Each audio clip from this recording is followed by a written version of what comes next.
Mr. President, kung ganyan ang stand natin, then my staff now can show a meme of you. Mr. President, Mr. President, dito ba sa, let me ask that question. Mr. President, I am not from China. Why will they put a meme? Why will your staff put No, a it's meme not about towards me? China. It's about the You're comparing apples Mr. and President, oranges, no, Mr. no, no, no. President. You are simplifying what Session is is a suspended for 1 minute. complicated na international.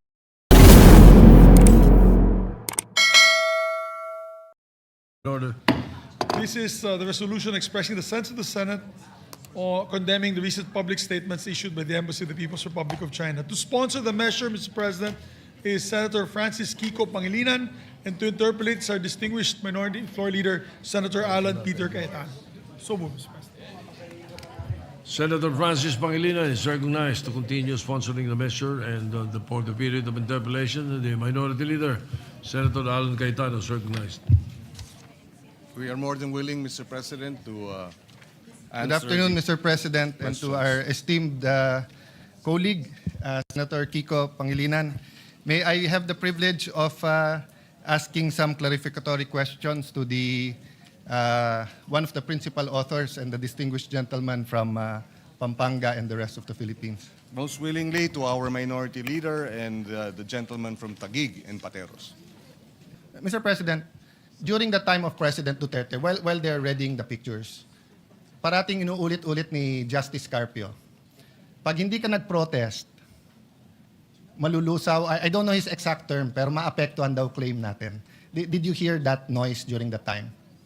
I may have picked it up, Mr. President. Yes. I don't know. I'm not sure exactly when he Yes, said that. he- But he- there were a number of Yeah, times. he yes. together with many advocates kept on saying, whether I was foreign minister doon o hindi, na pagka hindi ka nag-protest, parang sa atin sa domestic law, di ba, na parang pag 30 years, yung lupa, walang titulo, uninterrupted, walang nag-claim, nagkakaroon ng latches o na-estoppel ka. Is there a personnel from DFA here? Yes. Yes. Maybe we'd like He to get... probably used to work for you. Yeah, so let me ask that question. Is the principle of estoppel or of latches applicable to what we are contesting or what we are fighting for in the South China Sea? So tama ba si Justice Carpio na pag hindi tayo nag-protest, mawawala yan?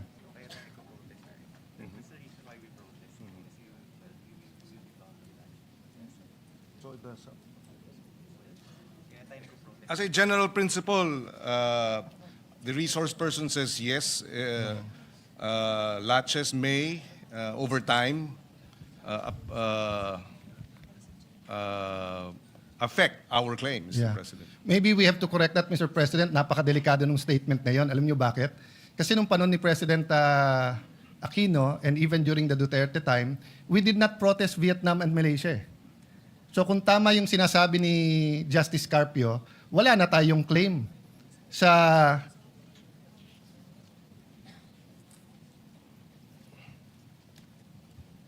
Well, sa 38 features ng China so, na clinic-claim nila, ang nasa loob ng EEZ natin 4, sa 24 na clinic-claim ng Vietnam, nasa EEZ natin 11, tapos yung Malaysia may 5, Taiwan, yung Ito Island, nasa loob, hindi natin pre-notice yun, Mr. President. So, let's dispel that malicious political statement because it is not a legal proposition. Wala sa UNCLOS ang latches at saka estoppel. Wala po doon. Hindi, ibang-iba yung law of the sea sa law of land. Sa land, pag walang titulo, tapos si SecGen, lalo kung yung titulo, yung lupa na yun ay nasa Batangas, and meron siyang constituent na nandun 30 years, may tax deck siya, walang nag-claim, uninterrupted, pwedeng tituluhan, pag biglang ako, kapitbahay niya, 1 year later, sabihin, akin yan, hindi na pwede. May estoppel na may latches na Hindi totoo yun sa law of the seas. Kahit 1,000 taon, kahit bumangon yung mga mummies at dun sa mga pyramids sa Egypt, atin pa rin yun. No, Mr. President? I mean, we don't have to debate it today, courtesy if the DFA wants to answer that. But if that is their answer, and that wasn't their answer to me when I was secretary because I asked everyone in DFA, I asked them, kung tama si Justice Carpio at hindi nag-protest during the time of President Aquino, we will file the protest now. Sabi, sir, hindi kailangan. At saka, sir, pag nag-protest ka sa Vietnam at Malaysia, tayo magkakampi ngayon kasi mas malaki ang China. Tayo sa ASEAN ang nag-uusap-usap. So, hindi naman pwedeng iba yung rule sa China, iba yung rule sa Malaysia at Vietnam. In terms of legal, Mr. President. In terms of legal, that's correct. In approach, In terms of realities, yes, we do have in to... certain realities, like, for example, the water cannons, di ba? Yes. Yes. Yes. So, Mr. President, eto example, Hison Reef. My eyes isn't as good as it used to be, but I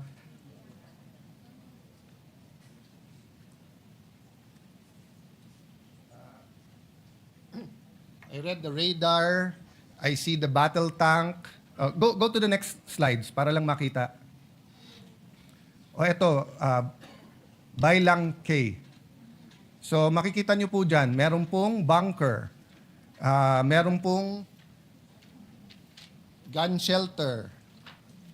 Meron pong open, ayan, may battle tank, may lighthouse, may speedboats, may pier. Next slide.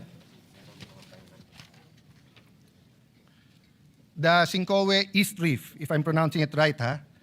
Meron tong 3-sweep twisted blade turbine for power. May battle tank. May 12.7 mm HMG. Concrete bunkers. At the time I got this and President Duterte allowed me to show it, ongoing pa yung construction nila. Next, Vietnam, Pugad Island. Sa Pugad Island, may battle tank, may anti-aircraft artillery. So let me ask the DND representative, through of course yung gentleman, ang mga airplano ba natin, helicopters or Coast Guard, dumidikit sa mga island ng occupied ng Vietnam?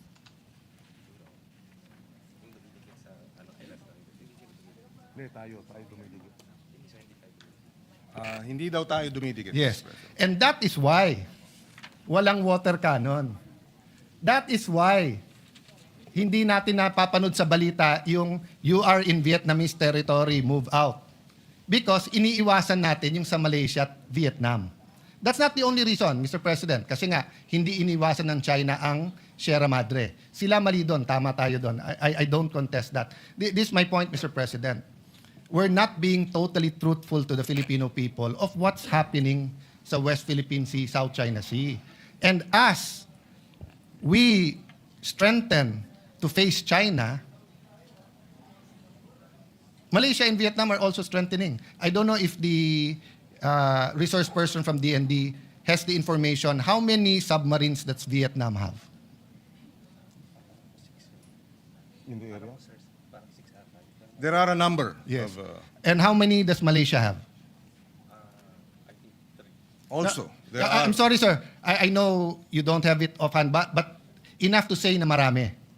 How many Philippines has? Except, hindi kasama yung kay Chabit na submarine na ginagamit niya sa Ilocos, ha? How many submarines does the Philippines have? according to the DND, we have no submarines, Okay. Mr. President. So, in long story short, we don't really have a strategy except the transparency strategy against China, but more so, we don't have that concrete strategy against Vietnam and Malaysia. Although we're friendly, Vietnam and Malaysia, as seen in all of this, have a strategy against the Philippines. In this last one, tignan mo po yung Quay. Tignan nyo po yung landingan nila, no? Doon sa Pugad Island,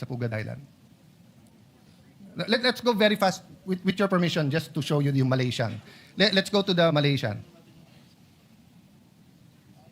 Ayan. So, yan ang example po. Oh. May runways na rin sila. Next slide. Swallow Reef. Next slide. 5 yan eh. So anyway, sige, let's stop there. But the point I want to make, Mr. President, is kailangan natin magkaisa sa issue na to. Atin to. And some want to make it a political issue. Sila pro-China, kami anti. Hindi po. Pare-pareho tayong pro-Philippines. Pero may mga detalye na kailangan pag-usapan natin ng husto. So I'll go straight to the resolution unless you wanna Yes, please. just react. Yeah. To the resolution, Mr. President, is it correct that ang pinagmulan nito ay yung presentation ni Commodore Tariela na may depiction in caricature or whatever the right name is of President Xi sa presentation niya? Ito ba yung pinagmulan nito? Hindi naman, di ba? Even before that. I think that may be one of the issues raised, but I don't think it began with that, Mr. President. No, Mr. President, because bago po yung yung Chinese ambassador eh. So all the disputes with the former ambassador, kung meron man, was covered by the 19th Congress eh. Kompleto naman tayo ng resolution eh. So lumala ito nung nagkaroon ng caricature regarding the president of China. So, asan yung side by side? Pakita mo. So, siguro ito question ko. Let's, with your permission, Mr. President, Senator Pangilinan, let's focus on Commodore Tariela muna, no? Let me state this for the record muna, ha? I don't doubt his patriotism. I don't doubt his contribution to the cause. At lahat ng ginawa niya na opisyal at tama, wala akong problema. Okay. This is one picture. Pero nasan yung picture ni Presidente na nung sa ASEAN ba yun? O sa APEC? Hindi, yung nilapitan niya bigla si President Xi. Meron ka nun, di ba? Ito muna. Ano sa dalawa ang opisyal ng Pilipinas?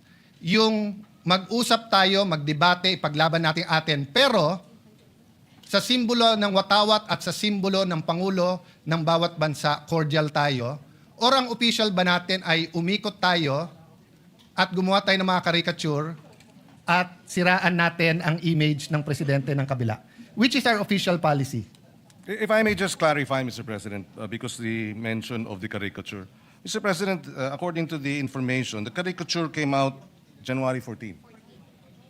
But even before that, Mr. President, I publicly came up with a statement expressing concern about the military exercises, live military exercises undertaken by China in the Taiwan Straits. That was in December. And there, Mr. President, I was called out by the Chinese embassy spokesperson saying, reminding me that I should respect the one China policy.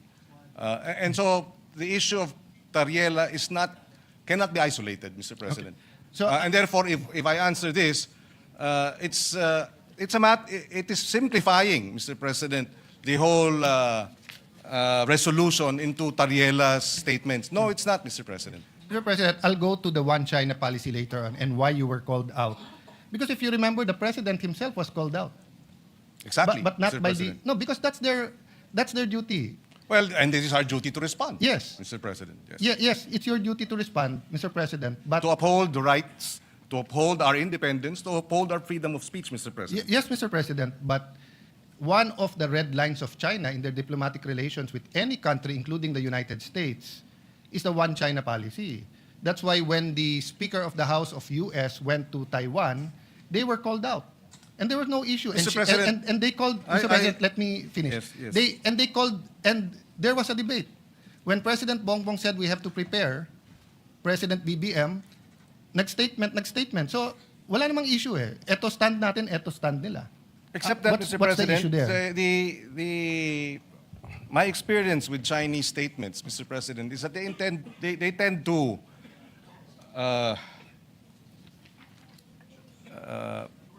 tend to be inaccurate, or they tend to make wrong, false accusations. Mr. President, I was chairperson of the Council of Asian Liberals and Democrats. Our organization was blacklisted by China. And the accusation was that the Council of Asian Liberals and Democrats, of which I was chairperson, was supporting Taiwanese independence, which was a lie, Mr. President. So I've had experience with Chinese public statements that are false because it serves their interest to promote their one China policy. We respect their one China policy. When I expressed concern about the live military exercise, I did not speak about Taiwan's independence, or I did not speak about, at least from my point of view, it had nothing to do with the one China policy. We were just expressing concern that the live military exercises are creating tension and escalating tension in our region. There was no mention of one China policy, and then they come in and then remind me. No, Mr. President. So I That is a standard reminder because they consider Taiwan and the waters in between to be part of China. So, put it another way, Mr. President. Sa kainitan ng secession movement ng Mindanao, kung may statement ang isang opisyal ng China, dahil nagpadala tayo ng military sa Marawi, hindi ba ang diplomats natin sa Beijing sasabihin din sa kanila, huwag kayong makialam. Kasi one Philippines to eh. Ang Mindanao ay hindi independent. Mr. President, I beg to disagree with the comparison. I think, again, ano yan, Atis at Santol, Mr. President. Iba yung sitwasyon dun sa Mindanao, iba naman ang sitwasyon dito sa Taiwan Straits, Mr. President. Mr. President, that's a very, For very... example, we have about 200,000 overseas Filipinos in Taiwan. And so these live military exercises are a concern because an accident could lead towards, a shooting war, which we would, for the sake of our Filipinos overseas, we would like to ensure that nothing like that happens. No, I agree with you, Mr. President. And I agree with your statement, and I agree na sana hindi invade yung Taiwan. What I'm saying is it's the duty of their diplomats na sumagot. So if there were 200,000 Chinese in Mindanao, and we had live exercises, i-invade yung Marawi, yung ating diplomat ay aangal pa rin sa Beijing because it's their duty. Diba? But to move on from that, Mr. President, okay, going back to Commodore Tariela, sa resolution nyo po kasi nakalagay dito in their performance of the official duties. So, tinanong ng ambassador ng China sa DFA, official ba yan? Which is tama and normal. So if in Beijing, yung isang general doon ay maglabas ng caricature ni BBM, ipare-recall natin yung ambassador natin doon pag hindi siya nagtanong, nag-protest na bakit, at pag hindi sinabing official ba yon. Kasi yung Pangulo natin takes effort and time for good relations despite the dispute. Tapos yung general, naka-uniforme pa siya on official time, will show this caricature. So, my point, Mr. President, is naghahalo-halo kasi itong resolution na to kung ano tama at mali. Let's assume, I will not grant because hindi ko alam yung statements niyo, Mr. President. I have to admit that. Okay? Pero naghahalo din yung statements ni Tariela. We cannot pass this resolution saying that Commodore Tariela is correct because he's wrong. If he just simply stated, I love the Philippines, I will fight for our territory, I'll fight for our sovereignty rights, I will do my duty, but sorry, dahil uminit ulo ko, nilabas ko to, pero hindi official yan. Tapos tayo. We beg to disagree, Mr. President, that Mr. Commodore Tariela is mistaken. So- We would not have put this resolution and authored it if we felt Mr. So Tariela. that's what I want to elicit. So the authors of this resolution is saying, pwede. So kung ang official ng presidente is to have certain decorum sa presidente ng China, pwede yung isang general hindi sumunod. Ang sa kanya, bastusin natin yung Pangulo Mr. ng isang President, bansa. that is his interpretation? No. Bastos yun. No, that is your interpretation. No. So if I ask them well, now... Mr. President, we beg to disagree. Can you show the slide Mr. ulit? President, we beg Mr. to disagree. President, The Department of National Mr. President, Defense tingnan nyo naman po. has issued a statement condemning China's remarks, Mr. No, President. we're not talking about... Mr. President, if you look at the DFA, it was also telling Tariela, but not directly. It says, It was saying, follow the decorum, Mr. President. Mr. President, kung ganyan ang stand natin, then my staff now can show a meme of you? Mr. President, Mr. President, dito ba sa... Let me ask that question. Mr. President, I am not from China. Why will they put a meme? Why will your staff put No, a it's meme not about towards me? China. It's about decorum. You're comparing apples Mr. and President, oranges, no, Mr. no, no, no. President. You are simplifying Session what is is a suspended for 1 minute. complicated na international